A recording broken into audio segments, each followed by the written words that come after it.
नमस्कार। इस आध्यात्मिक यात्रा के इस गहन पड़ाव पर आपका स्वागत है। आज की कहानी शिव पुराण का एक ऐसा अध्याय है जहां प्रकाश केवल रोशनी नहीं बल्कि सत्य का दर्पण बनकर प्रकट होता है।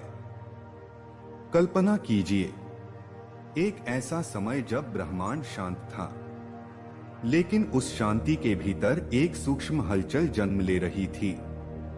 ज्ञान था, शक्ति थी, पर धीरे धीरे उनके बीच अहंकार की छाया उभरने लगी। और जब अहंकार बढ़ता है तो संतुलन डगमगाने लगता है, चाहे वह देवलोक ही क्यों न हो।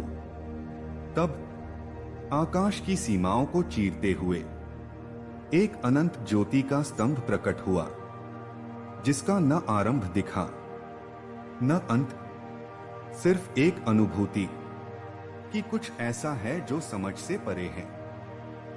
उस प्रकाश के सामने हर शक्ति छोटी लगने लगी, हर विचार सीमित प्रतीत होने लगा।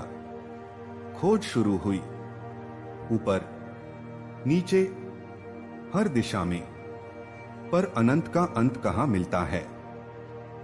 और वही वह क्षण था जब अहंकार धीरे धीरे पिघलने लगा। समझ आया कि परम सत्य जीतने की वस्तु नहीं, अनुभव करने की अवस्था है। इस दिव्य लीला में शिव का संदेश गूंजता है, जब तक मन स्वयं को सबसे बड़ा मानता है तब तक सत्य दूर रहता है। लेकिन जैसे ही विनम्रता जन्म लेती है, अंदर एक नया प्रकाश जल उठता है। यह कहानी केवल देवताओं की नहीं, यह हम सबके जीवन का दर्पण है।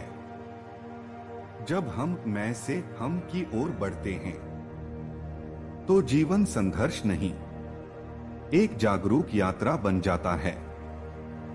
इस अध्याय का सार, अहंकार अंधकार है और शिव का ज्ञान उस अंधकार में जलती हुई ज्योति। यदि आप इस यात्रा को महसूस कर रहे हैं तो बस एक बार हृदय से उनका स्मरण कीजिए। हर हर महादेव। हम जल्द मिलेंगे इस कहानी के अगले अध्याय में, जहां सत्य का एक और रूप प्रकट होगा। धन्यवाद। हर हर महादेव।